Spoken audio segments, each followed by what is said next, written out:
Bagong napiling ang mga opisyales sa Young and Adult Professionals sa Western Mindanao Conference, gipaila panahon sa commitment program. Si Kapaglaom Criza Sofia Barangan, magabalita.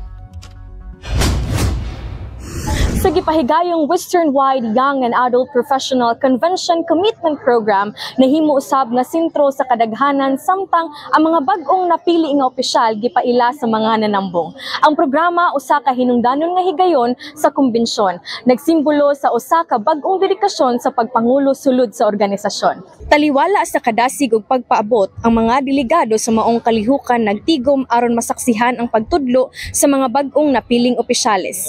Ang matag opisyal gipili base sa ilang gipakita nga pasalig sa misyon sa organisasyon ug sa ilang abilidad sa pagdasig ug pagpangulo sa uban.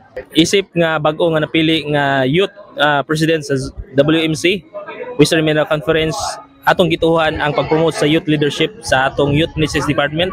Kay mo kini ang usa sa mga mission sa atong simbahan, labi na sa youth ministries nga atong ipadasigan atong mga kabatanunan nga mo join sa atong mga activities matag church, matag district, matag zone, atong integrate ang youth leadership o mapaduol gid atong mga kabatanunan diha sa mission nga gihisangon sa Ginoo sa matag usa kanato nga mao ang pag-promote sa evangelism ug discipleship. That's why ang youth leadership is very important sa atong mga kabatanunan sa karon nga panahon, tungod kay ang atong kaaway nangita usab mga pamaagi nga malinla ang atong mga kabatanunan nga madalayig sila sa mga kalibutan nga buhatan. Mao na nga sa atong pamaagi karon sa bag-ong mga youth officers atong i-promote gayud ang youth leadership program sa atong simbahan. Ang pagpaila sa bag-ong mga mamunuan nga opisyales nagtimaan sa pagsugod sa usa ka kulba-hinam nga panaw alang sa organisasyon.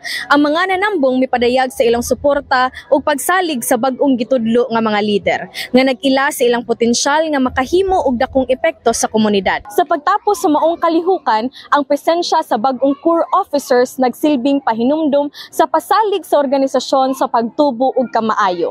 Ang ilang pagpangulo sa walay duha-duha muhulma sa umaabot nga direksyon sa organisasyon.